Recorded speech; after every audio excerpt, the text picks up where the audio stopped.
back to our channel Billus Academy, and today in this video I'm going to teach you, that means you're going to learn about the first chapter of SSLC science, which is chemical reaction and equations.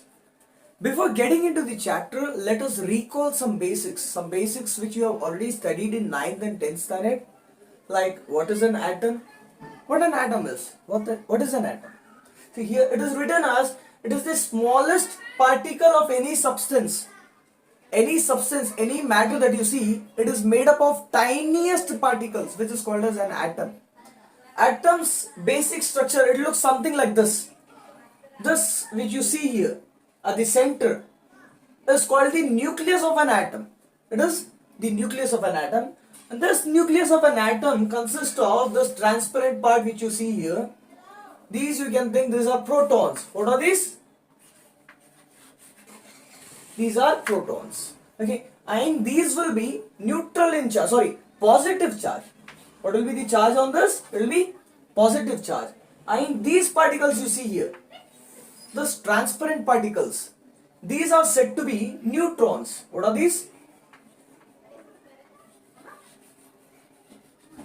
Neutrons are basically neutral charge. They don't have any charge. Okay, and these particles which you see here, small dots over here. Okay, these are electrons. What are these? Electrons. This is the basic structure. Okay, and electrons, yes, electrons carry negative charge. What do they carry? They carry negative charge. And this path which I can see, which I have drawn over here, this is electron orbit. This is the orbit. This is the fixed path where electrons constantly keeps on revolving around the nucleus. Okay, so this is the basic thing which you need to know about an atom. If you want to know further, if you want to know more about an atom, I'll make one more video on it, which will be a structure of atoms. Okay, you can see that video, you'll have complete idea about it. So you got to know a basic concept, you got to know a basic thing what an atom is, right? So now let's move towards the next topic, which is molecule. What is a molecule? Okay, a molecule is nothing but it is also a particle. It is a tiny particle which is made up of definite number of atoms. It is made up of definite number of atoms. For example, hydrogen. A molecule of hydrogen is made up of 2 hydrogen atoms. So it is written as, if whenever you write a molecule of hydrogen, you will write it as 2. Okay, oxygen will be written as 2. Okay, if you write iron, which is Fe, iron is made up of only one single atom, only one atom. So there are many examples. There are various examples for this, what a molecule is. So if you take H2O, even this is a molecule. You can see, this is a molecule of an element. This is a molecule of a compound. It is a molecule of a compound. It is also made up of definite number of atoms. You can see this, you have 2 atoms of hydrogen here and 1 atom of oxygen over here. Similarly, you can consider HCl.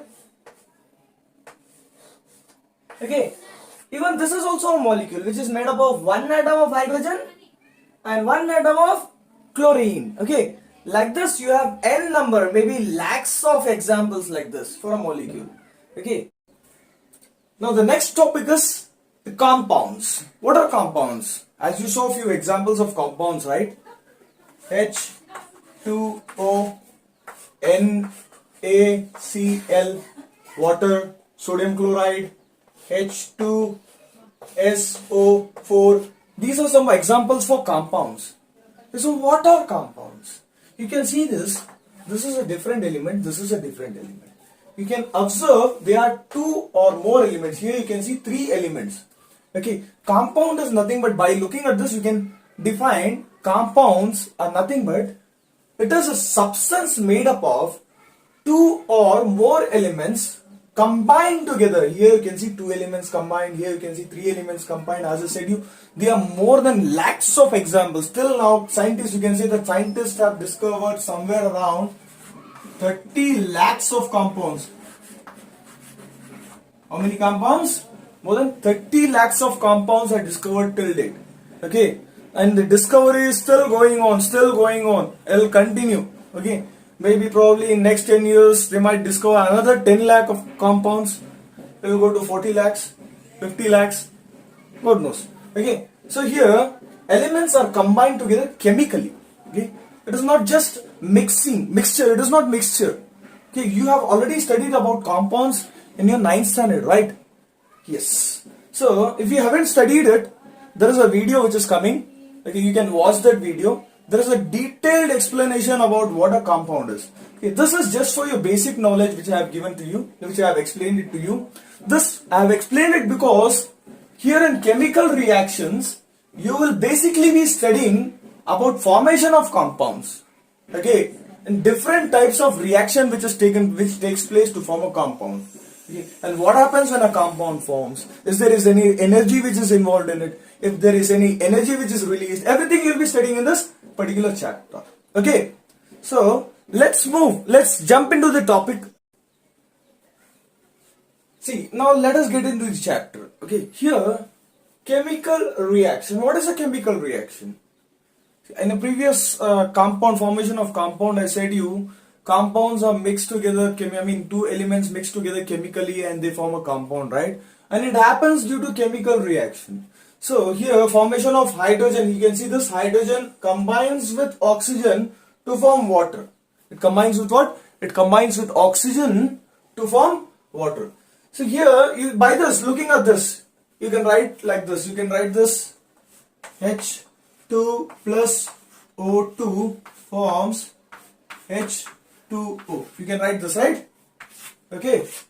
So here you can looking at this, you can define it as the process of interaction of two or more substances. You can see two substances are interacting here. Okay.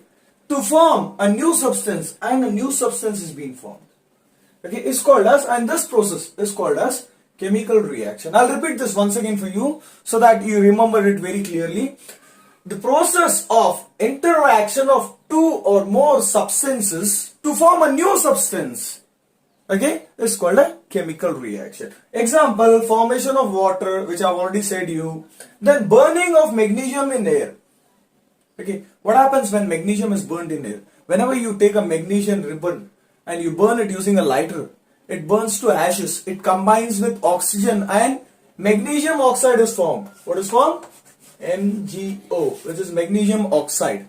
Magnesium oxide is formed. That is also an example for chemical reaction. There are many examples. I have said you there are hundreds and thousands and lakhs of examples. Okay, respiration is also one of the example for chemical reaction. Okay, in respiration, what happens is the oxygen that we breathe. Okay, the oxygen that we breathe, it goes inside. Okay, oxygen, it goes inside and gets mixed up with glucose which is present. The formula for glucose is C6H12O6. Okay, and it breaks into H2O plus CO2. Okay, you can see this, right? This happens in respiration. Along with this, energy is released. What is released? Energy is released. And that energy is stored in the form of ATP that we will learn in next chapter, upcoming chapter, which is life process of 10th standard. So, okay, let's now concentrate on this as of now. Okay. So, now you understood what a chemical reaction is, right? Okay, let me rub this out for you. Okay, I'll rub this part.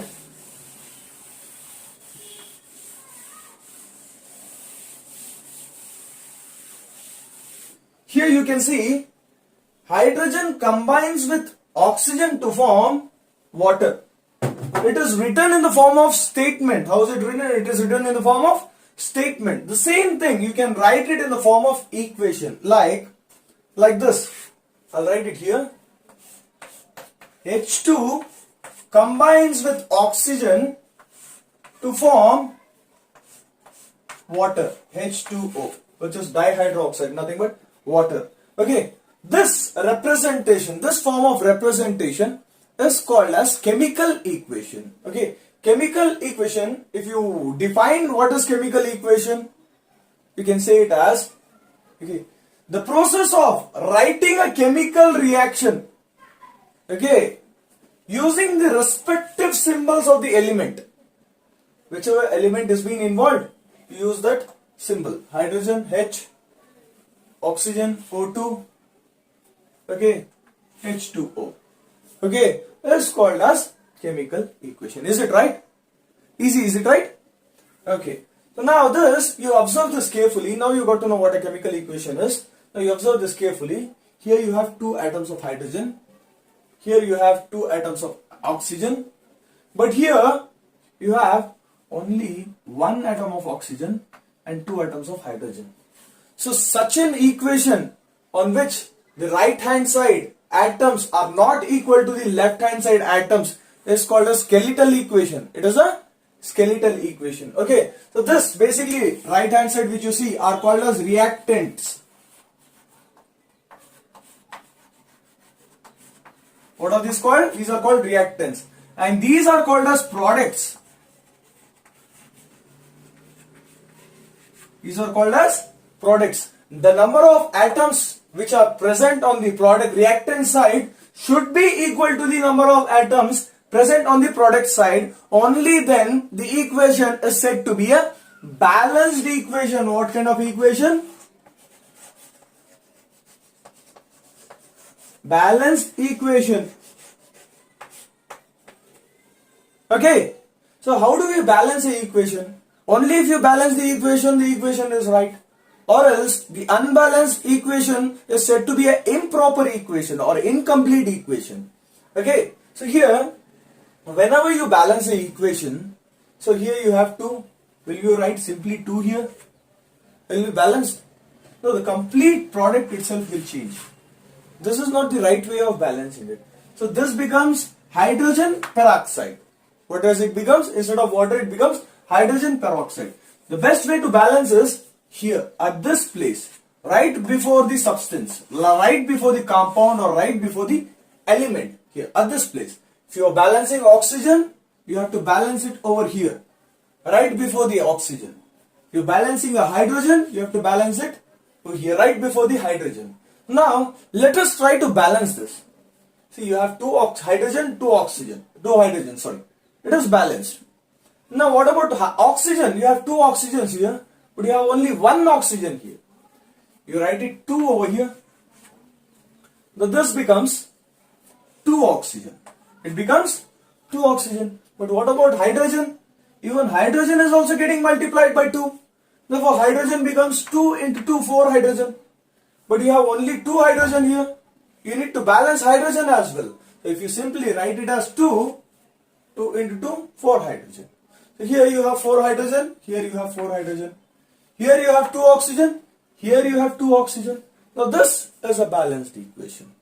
Okay, why do we know, why there is a need to balance the equation? There is a need to balance the equation because there is a law of conservation of mass.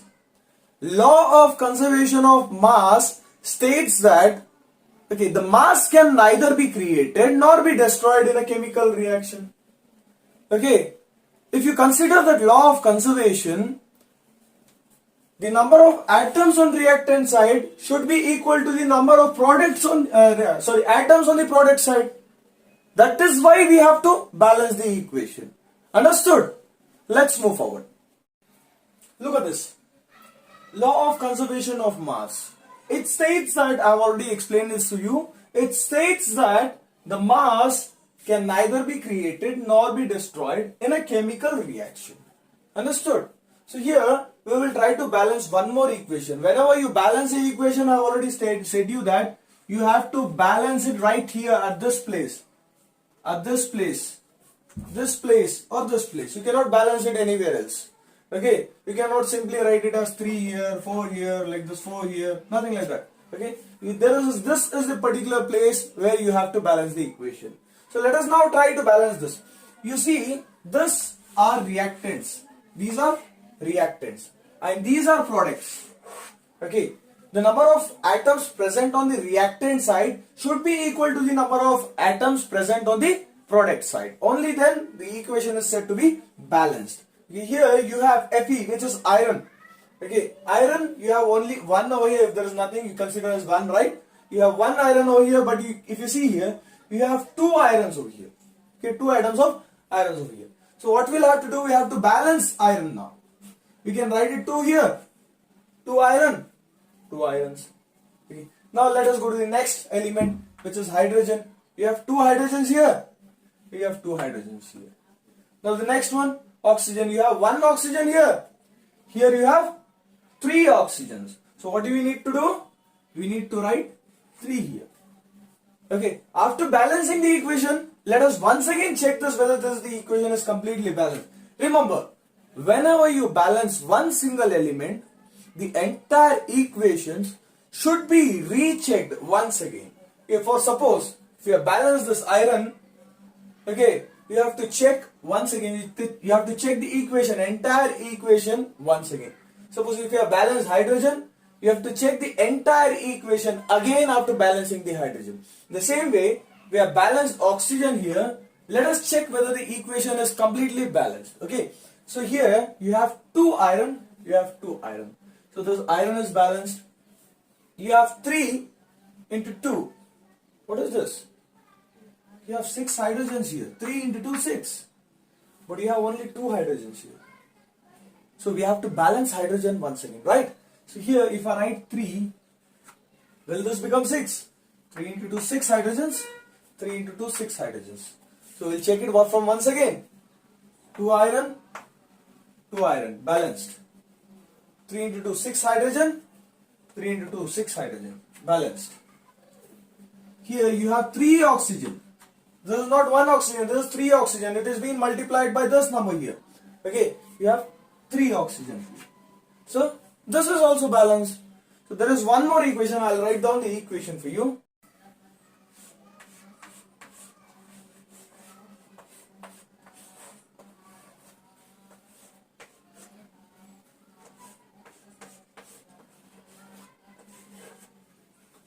Try balancing this equation and write the correct answer on the comment section. Okay.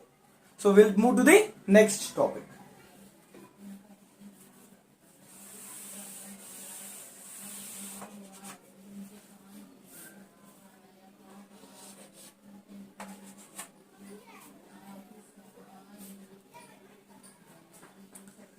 This equation, observe this equation carefully. 2Fe, this is a balanced equation. Right now we have balanced the equation. I have written the same equation so that it will be easy for you to understand. Okay, this equation which is balanced, you can add or improve this equation. What you can do? You can add more information or you can improve the equation. For example, see, this iron is a solid. It is a solid. You can write it as S in the bracket here. This is liquid. You can write it as L in the bracket here. And this is a gas, hydrogen. You can write G here. This is the physical state of a element, of a compound, which we are writing it over here. So this is one information which you can add in this equation. There are many, similarly you have many other, information which you can add it in this equation, among which we have seen first is the physical state. Physical state. The next one is the gas evolved.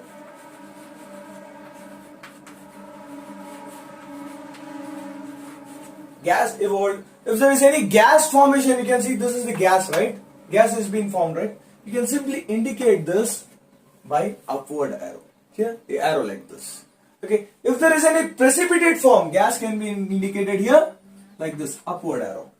States can be indicated here S, G, or liquid L. Can be indicated like this. If there is any third one which is precipitate form,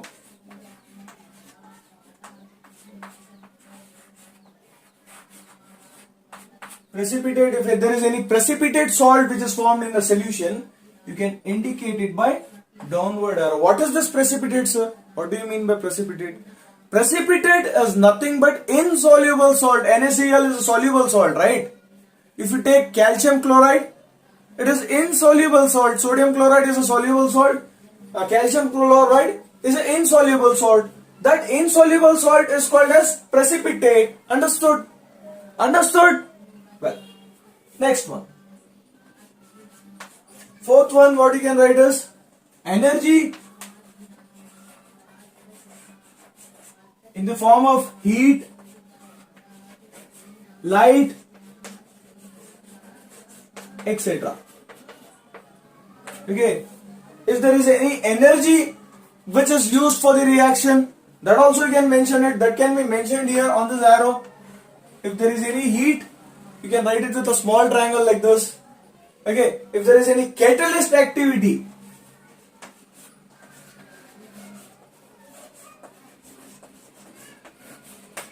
if there is any catalyst activity, you can simply write the name of catalyst. Understood? These are the information which you can write it in one single equation. Understood? Okay. So now I have said you catalyst activity, right? What is this catalyst? Let us see. Catalyst is nothing but it is a substance which increases the rate of reaction without itself being consumed. What do you mean by the statement? This is the definition of the catalyst. So for example, consider an example. For example, A plus B forms AB. It forms AB. So this A plus B takes 1 hour to form AB. How much time does it take? It takes 1 hour to form AB. Okay. If you add something, a substance X, if you add something, a substance known as X, what will happen is, suppose imagine that you are adding 10 grams of X. How much X? 10 grams of X. What will happen is, this 1 hour will be reduced to 1 minute. It will be reduced to 1 minute. So what is happening here? The speed of the speed of the reaction is being increased. But here, what happens to this X? Okay, does it change? From 10 grams, does it go to 5 grams, 2 grams, 8 grams? No. This 10 grams of X remains 10 grams of X. It doesn't changes itself. So this X is said to be a catalyst. Okay, so that is what it is written here. It is a substance which increase the rate of reaction. From 1 hour, the time is being reduced, the rate of reaction is being increased. That means the reaction timing, the speed of the reaction is being increased without itself being consumed. It is not getting confused. It is involved in the reaction, but it is not getting consumed. Okay, this kind of substances are called as catalyst. Now we saw what a catalyst is, right? Let us see what a precipitate is.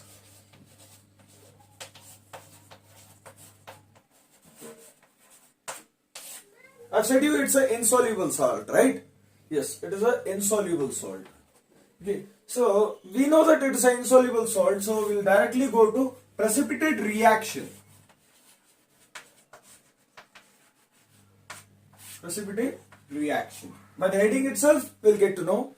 Precipitate reaction is a reaction in which a precipitate, which means an insoluble salt, is formed. Okay, I'll write it over here.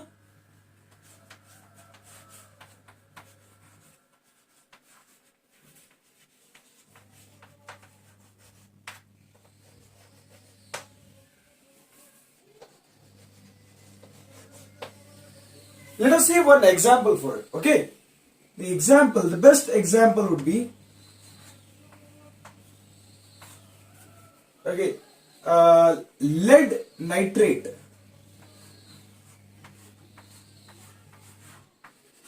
Lead nitrate is combined with sodium iodide. Okay, lead iodide is formed, which is a precipitate. Okay, this lead iodide is a precipitate. You can indicate with this symbol. I have already explained this, right? This symbol is used for precipitate. Okay. plus what is left now? So this nitrate, sodium nitrate is formed.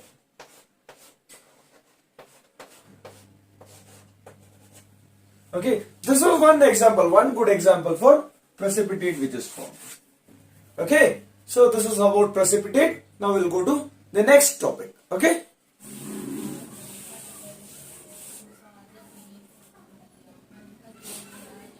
Now the next topic is types of reaction. What is the next topic? It is types of reaction.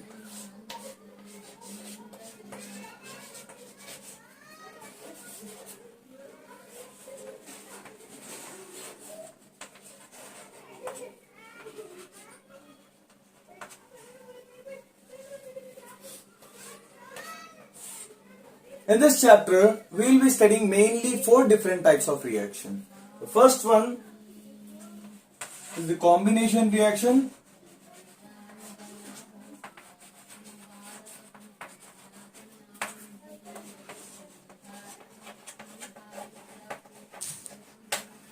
The second one is the decomposition reaction.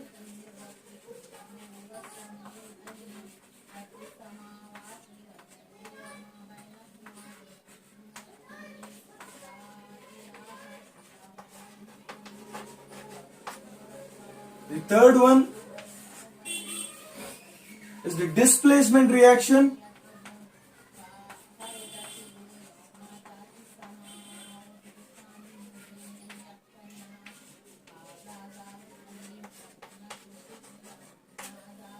The fourth and the last one would be double displacement reaction.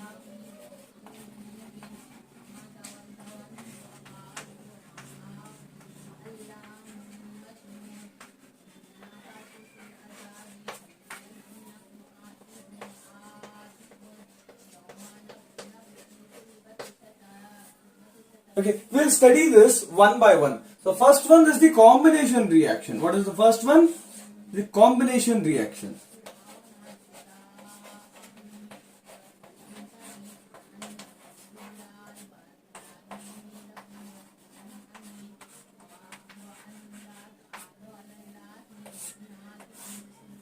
Combination reaction is, okay, it is nothing but when 2 or more substances combine to form a single substance is called a combination reaction. For example, let us see the example now. Example is H2 plus O2, it is 2H2 actually, forms 2H2O. Here you can see these are the 2 products which are combining together to form one single product. This kind of reaction is nothing but a combination reaction. There's one more example for combination reaction. I'll write it over here. Mg plus O2 forms MgO. It is 2 and it is 2. Okay, 2Mg combines with oxygen to form 2MgO, magnesium oxide. There are many other examples for combination reaction. Okay, there's one more famous example, one more good example, which is CaO combines with H2O to form CaOH. Okay, this particular example CaOH twice actually. Okay, this particular example is really very important for you because see, this is called as quicklime. Quicklime. Quicklime when reacts with water, it forms slaked lime. What does it form? Slaked lime. Okay, this is an example for combination reaction. You see two reactants are combining together to form one single product. Okay, so here when quicklime, this CaO, which is calcium oxide called as quicklime, combines with water to form CaOH twice, which is called as slaked lime. This slaked lime, do you know where do we use slaked lime? We use slaked lime for whitewashing, to paint walls, to whitewash walls. Okay, what happens when you use, take the CaO and paint walls, you know, that CaOH, calcium hydroxide, which is nothing but slaked lime, It combines with carbon dioxide which is present in water, and it forms calcium carbonate. I'll write down the reaction here. Here, I'll write it down here. Okay, the slaked lime here, CaOH. After painting it to the walls, after whitewashing the walls, it combines with carbon dioxide which is present in air. Okay, and this forms calcium carbonate. Okay, this calcium carbonate is also called as limestone. Is also called as limestone. Okay, this reaction is very important. You have to remember this reaction. People, you might get questions based on this reaction. So you might be asked like, how is calcium carbonate formed, or what is the common name of calcium carbonate? What is the formula for slaked lime? What is the formula for quicklime? Okay, questions might be asked based on this particular reaction, these two reactions. So make sure you learn this reaction thoroughly. Okay. So let us now move to the next topic. Here you see this reaction, right? Okay. Quicklime combines with water to form limestone, and along with that hydrogen is being released. I said you this is an important reaction, right? Along with hydrogen, there is heat which is also liberated. Okay. Even heat is liberated over here. So these kind of reaction where heat is liberated are said to be exothermic reaction. What are they? They are exothermic reaction.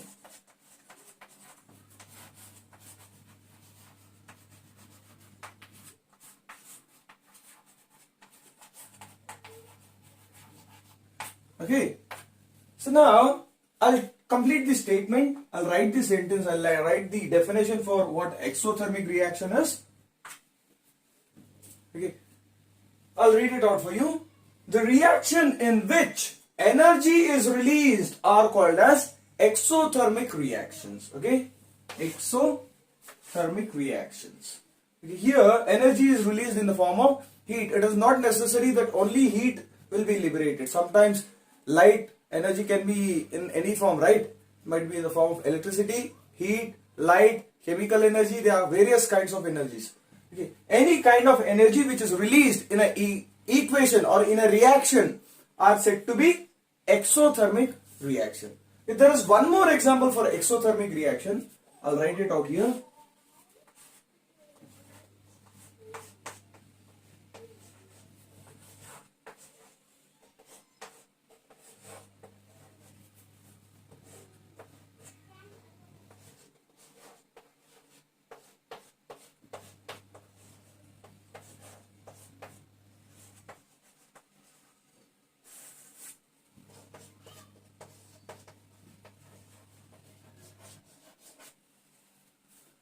Okay, so here what's happening here is, this is nothing but respiration. Respiration is also an example for exothermic reaction. Here, this is glucose. I've already explained this, right?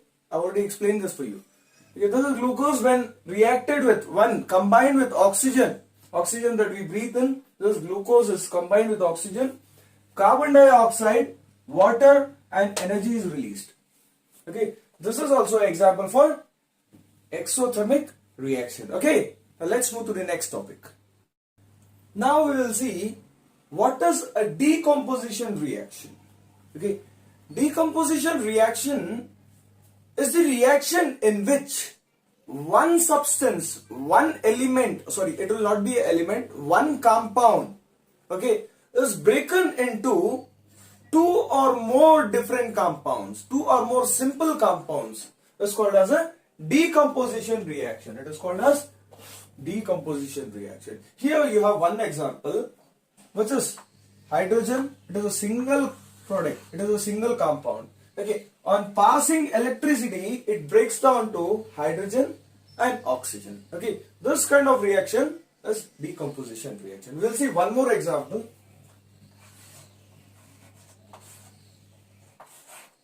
Calcium carbonate.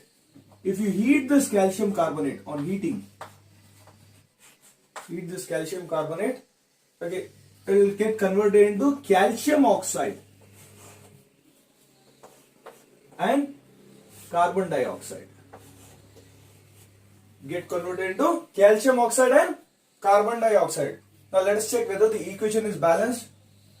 Balancing the equation is very important. So whenever possible, whenever you feel, whenever you get an equation, try balancing it. So it will be a practice for you and you will not face any problem during your time of exam. Okay, see this calcium, you have one calcium here. One carbon, 3 oxygen, you have 1 plus 2, 3 oxygen. This is balanced equation.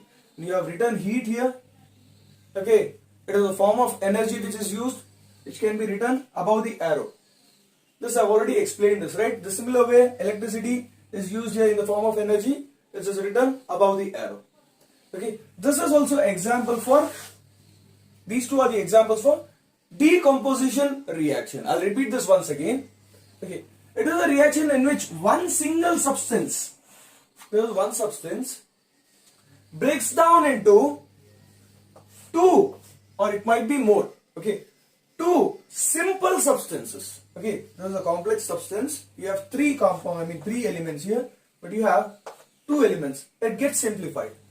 Okay, it's called as a decomposition reaction.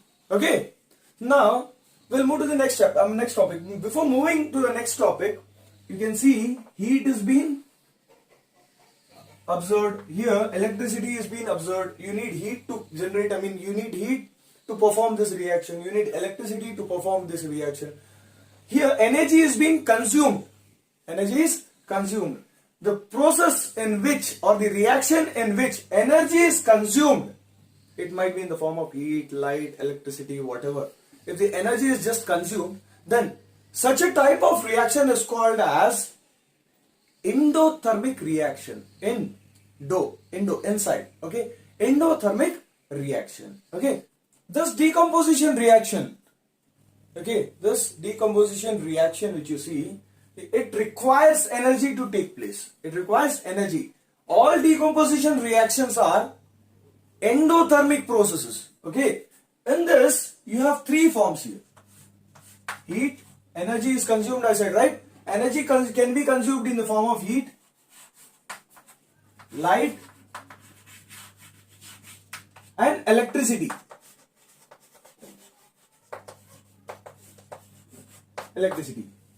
Okay, the kind of endothermic reaction in which heat is consumed is called as thermolysis.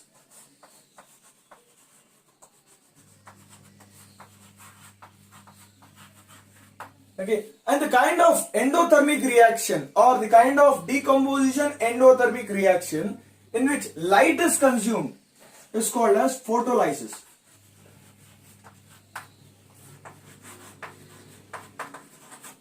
And finally, the kind of energy in which electricity is consumed is called as electrolysis.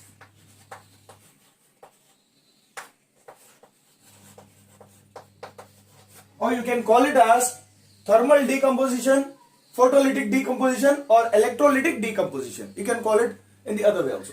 Okay, so I'll write down the definition for each and everything.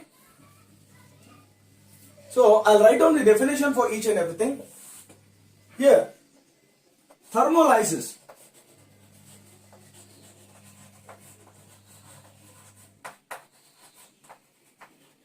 Here, thermolysis. Okay.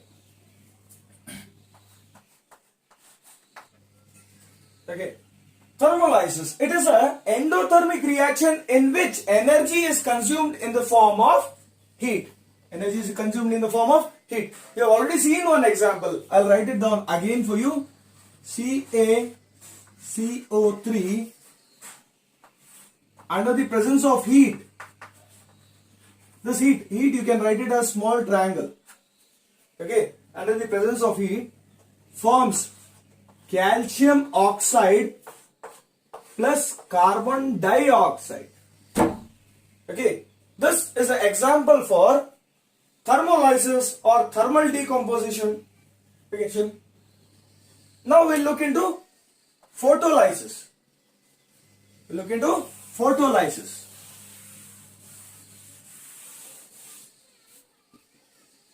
Now we'll look into photolysis.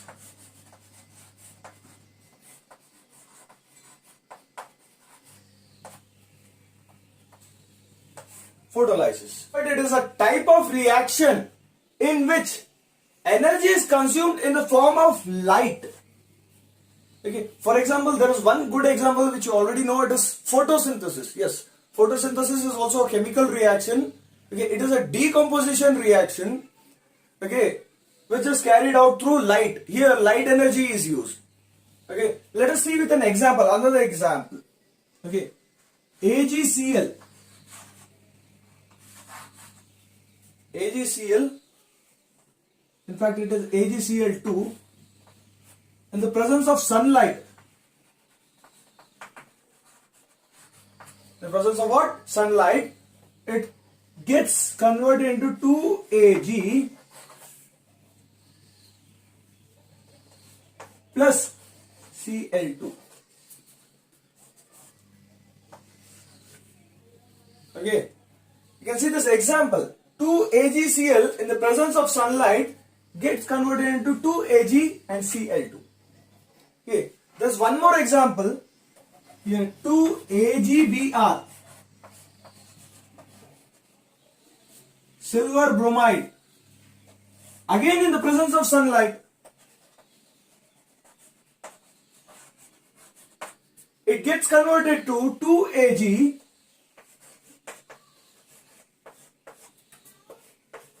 and Br2. Okay.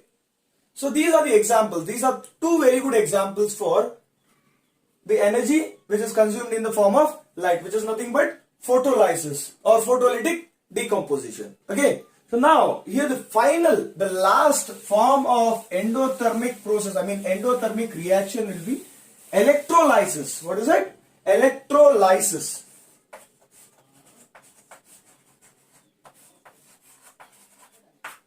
So you have electrolysis. It is the type of reaction in which energy is consumed in the form of electricity. Simple.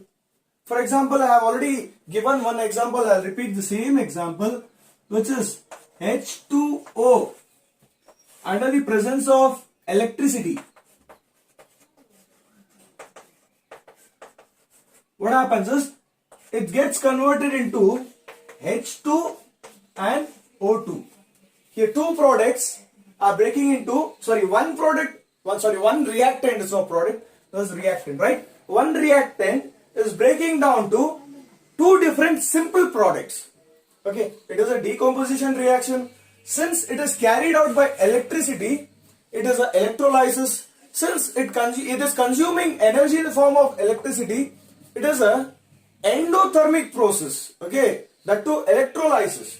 Okay, now you are clear. You can also say that any reaction in which electricity is being consumed is a decomposition reaction, endothermic reaction, which is electrolysis. Understood? Clear about it? The same way you can say it to the thermolysis and as well as photolysis. Okay. Now, we'll move to the next concept. The next concept will be your displacement reaction. What is a displacement reaction?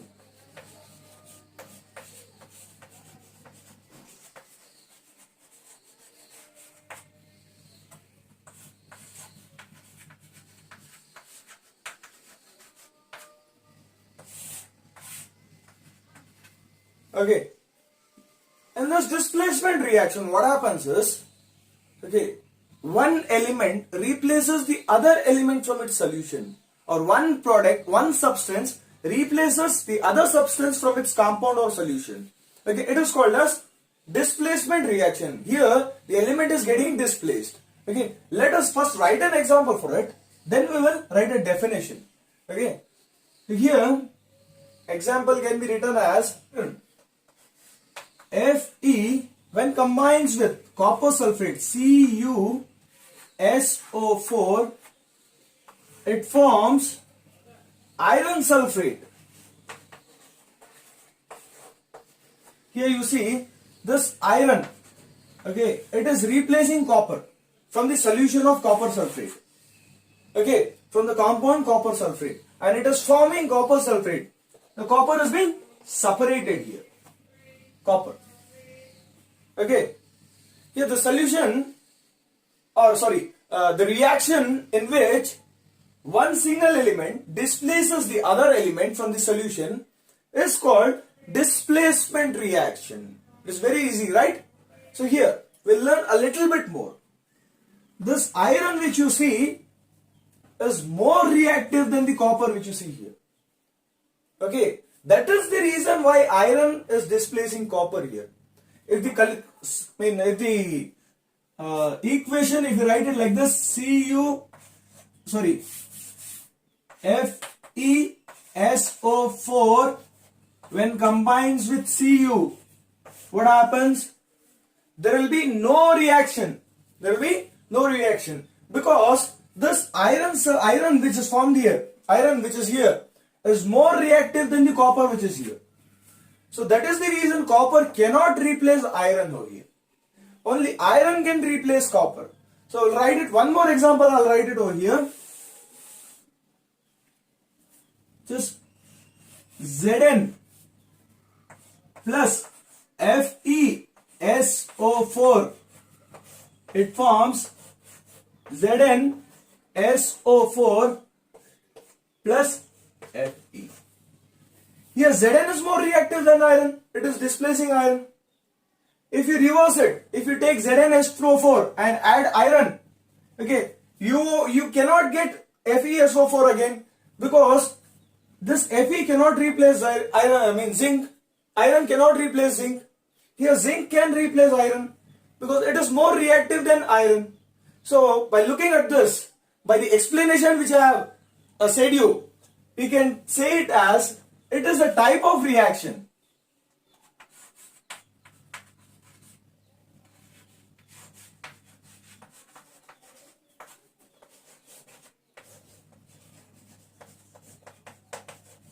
It is a type of reaction in which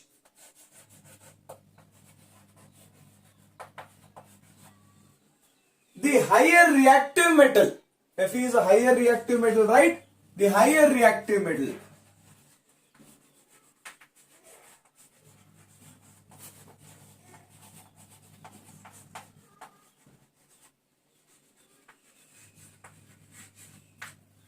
displaces, what is it doing? It is displacing copper. It is displacing lower reactive metal. Displaces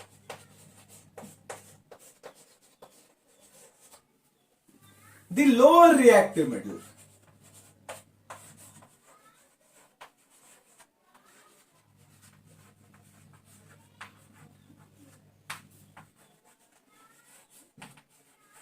Is called as, okay, replaces the higher reactive metal, sorry, lower reactive metal. Okay, now you understood what a displacement reaction is. Okay, so this is about displacement reaction. You have this particular example, this definition, this equation is very important for you people. So is it a balanced equation? We'll check. Fe, we have one Fe, balance. One copper balance. One sulfur balance. 4 oxygen balance. It is a balanced equation. Okay. So now we'll look into the next topic. The next topic is double displacement.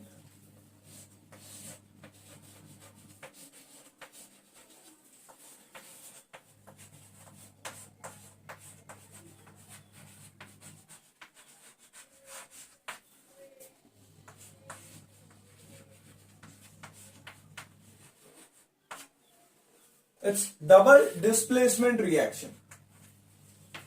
Okay, it is a type of reaction in which in a displacement what happen? One metal displace the other metal.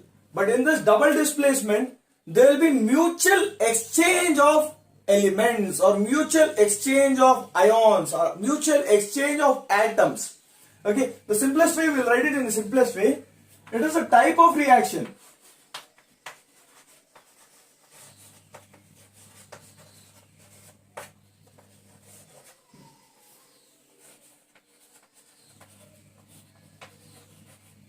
in which mutual exchange of atoms or elements or substances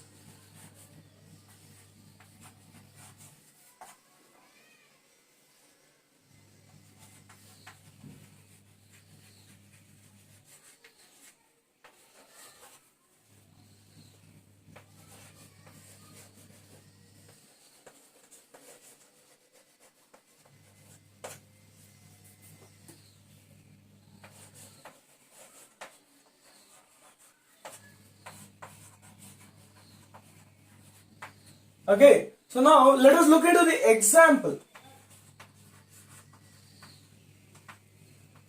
Na2SO4 plus BaCl2 forms here. Na displaces barium, and barium displaces Na. Or SO4 displaces Cl2, or Cl2 displaces SO4. You can see this. NaCl is formed along with BaSO4. You clear with this? So you can see this. This Na gets combined with Cl. This SO4 gets combined with Ba. This kind of reaction is a double displacement reaction. It is very easy to understand. It is very easy to remember. The only thing is you need a little bit concentration. Okay. So let us move.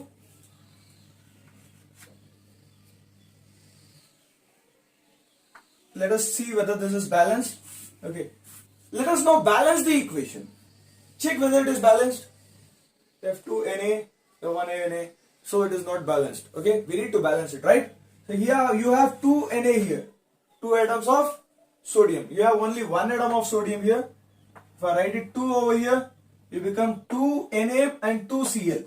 Okay, Na is being balanced here, 2 Na, 2 Na. Let us first check this S, whether the S is balanced. Is sulfur.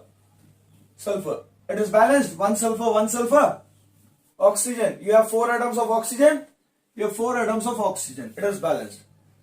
Barium, you have 1 atom of barium, 1 atom of barium. Cl, you have 2 atoms of Cl. Even you have 2 atoms of Cl here as well. This 2 will get combined to this. Okay, it will get multiplied to this. Okay, so now this is a balanced equation. By simply writing 2, it gets balanced. Okay, so now this is an example, and this is really very important. The types of reactions which I have taught you. The first one, the combination reaction. The second one, which is the decomposition reaction, displacement reaction, double displacement, exothermic, endothermic. All these reactions are very easy to remember and are really very important. I guess there will be at least 1 marks or 2 marks which will be coming out of these reactions. Okay?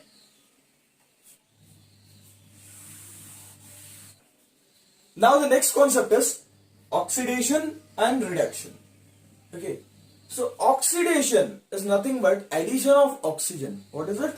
It is addition of oxygen.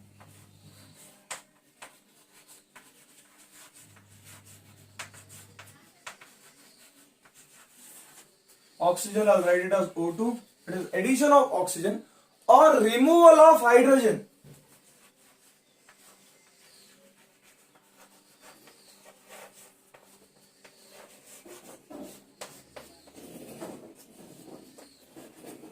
Okay, it is very clear and very simple. Oxidation is nothing but addition of oxygen or removal of hydrogen. Okay, it is called as oxidation. Reduction. Reduction, it is exactly opposite to oxidation. It is either removal of oxygen, it becomes reduction, because here in oxidation it is addition of oxygen, in reduction it is removal of oxygen.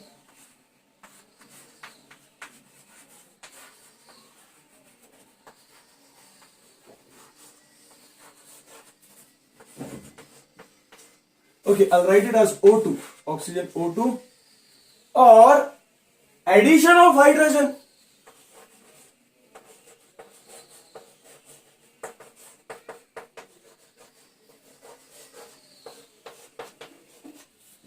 Okay, now you understood. So let us see with an example what oxidation and reduction is.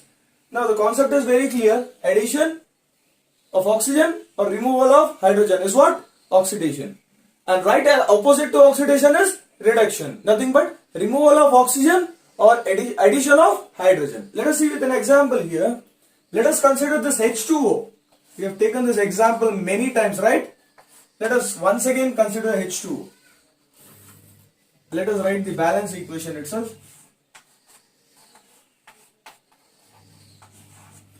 Here you can see oxygen is added to hydrogen. Oxygen is added to hydrogen. Okay. This is nothing but oxidation. This is one example. Okay. And oxygen is being reduced here from this place. Oxygen is removed from this place and it is being moved.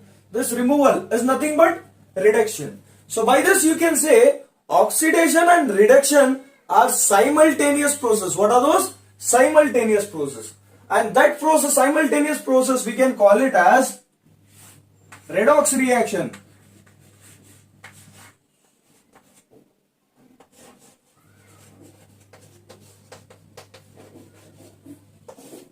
Okay, it is nothing but redox reaction. Now we have learned one more equation along with exothermic, endothermic, combination, displacement, decomposition, double displacement. There's one more reaction which we learned. It is a redox reaction. See, removal of oxygen and addition of removal of hydrogen or addition of oxygen is oxidation. Removal of oxygen and addition of hydrogen is reduction. Oxidation and reduction is a simultaneous process, and that simultaneous process is called as redox reaction. Simple. Okay. Now we will take one more example. Okay, we will take one more example. We will consider ZnO plus C, zinc oxide plus carbon. It forms Zn plus CO. Okay. So here zinc oxide combines with carbon to form zinc and carbon monoxide. Okay. Do you know what kind of reaction is this? Displacement, double displacement, any idea? Okay. If you know the answer, please write me on the comment section. Okay. So this here oxygen is being removed from this place, is being removed from zinc oxide, and it is being added to carbon. Okay, here the place which is removed, here reduction is happening. Okay, the place where it is added, okay, oxidation is happening. Okay, so this place is called as the site of reduction. What is it called?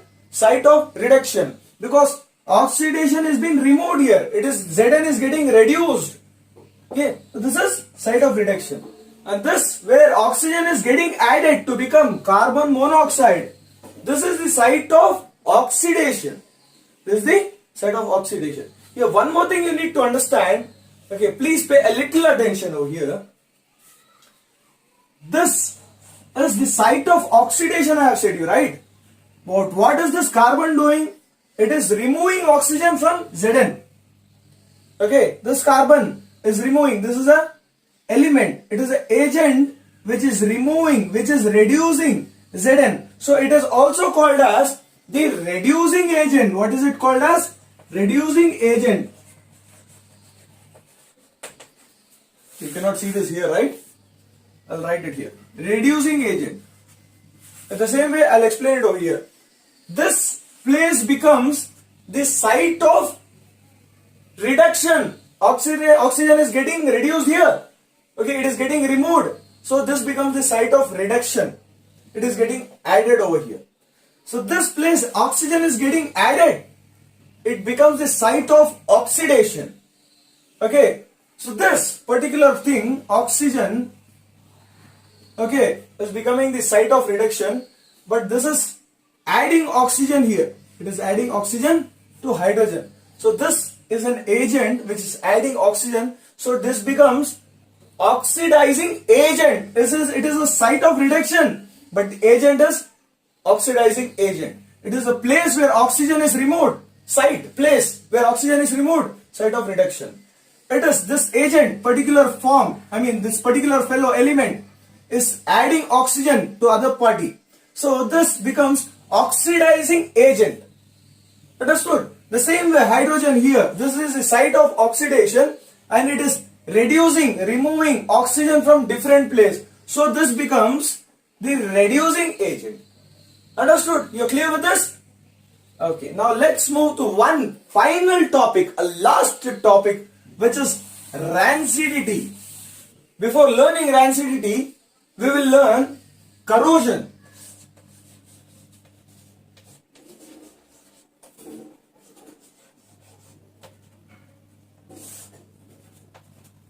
Corrosion. What is corrosion? Sir, rusting of iron is corrosion. Rusting of iron is one of the example of corrosion. It itself is not a corrosion. Okay, corrosion is the impurities or the substances, any substance, air, moisture, acid which is present in the atmosphere, the substances attacks the metal, okay, and decompose it, okay. That process is called as corrosion, okay, and the metal is said to be corroded, okay. The metals are attacked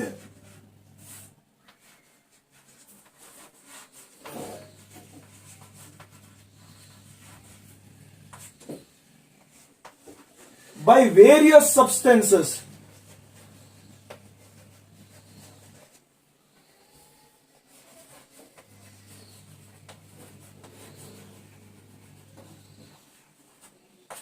Present in the atmosphere, present in the surrounding.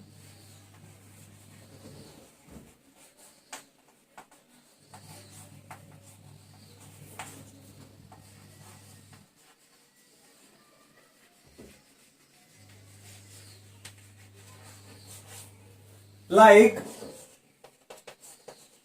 what? Air, moisture,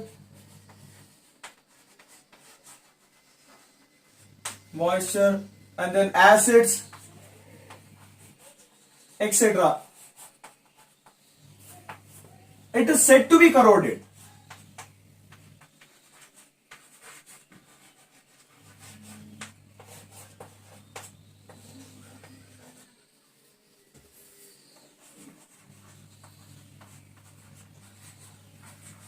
It is said to be what? Corroded. And the process is called as corrosion.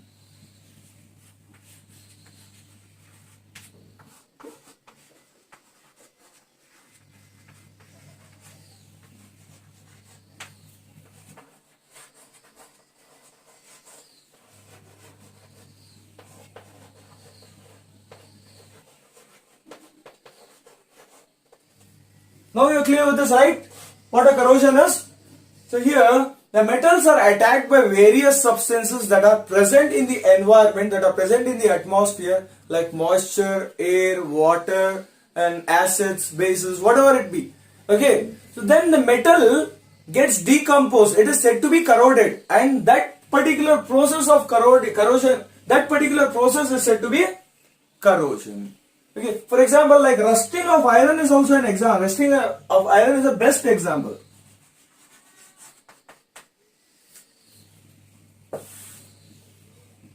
Rusting of iron is the best example.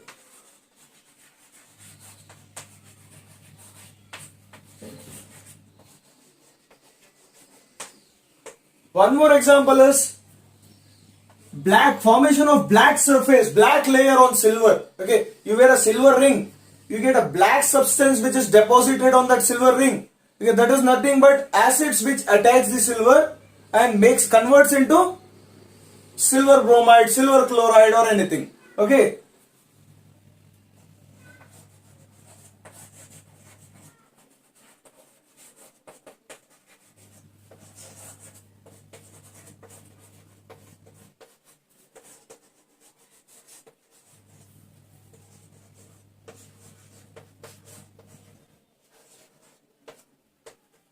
Silver. Okay, these are the two best examples. There are many other examples. Like there will be a green surface which is formed on copper, right? Even that is also a corrosion. Okay, so this is about corrosion. It's very simple. And now we are moving to the final last topic, which is rancidity. After completing rancidity, this entire chapter is done. Okay. Rancidity. What is rancidity? Have you seen chips? Oily food, oily chips, Lays?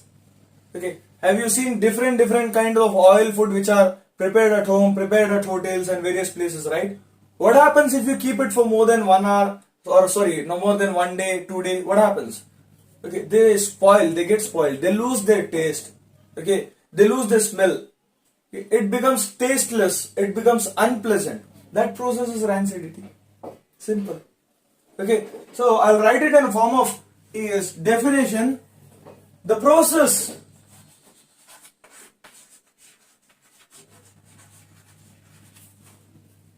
in which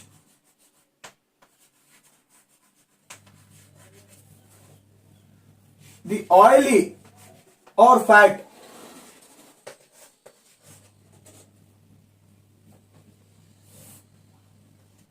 oil and fat foods are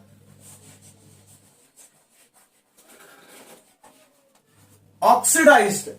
That this particular rancidity happens due to oxidation. Okay, whenever there is oxygen present near the food, it gets spoiled very soon. Okay, so all the spoiling of food which happens at your home, which happens at various places, is because of oxygen. Or whenever the food gets oxidized, it gets spoiled. Especially the oily food or the fat containing food, okay, are oxidized. What is oxidation? Addition of oxygen.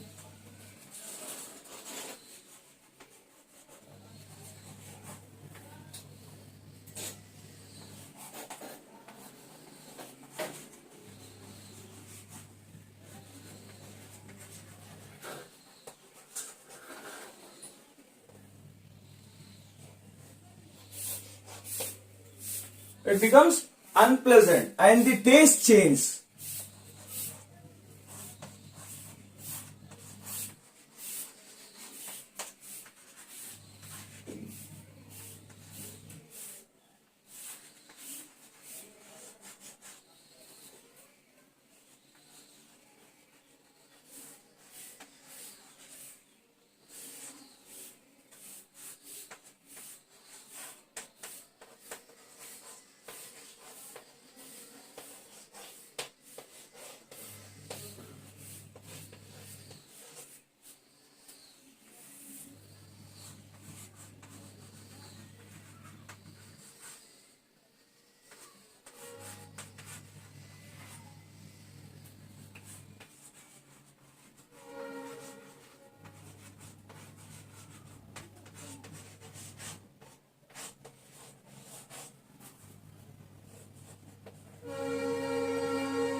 The process is called what?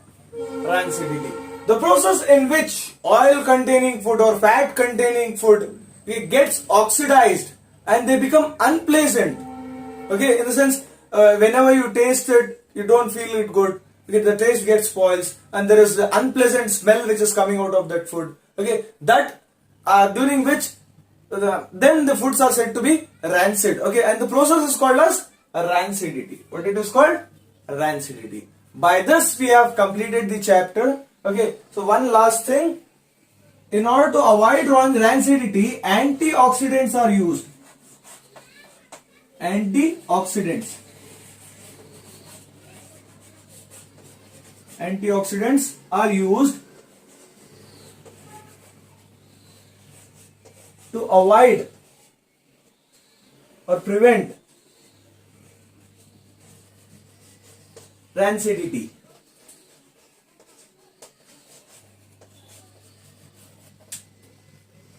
Okay.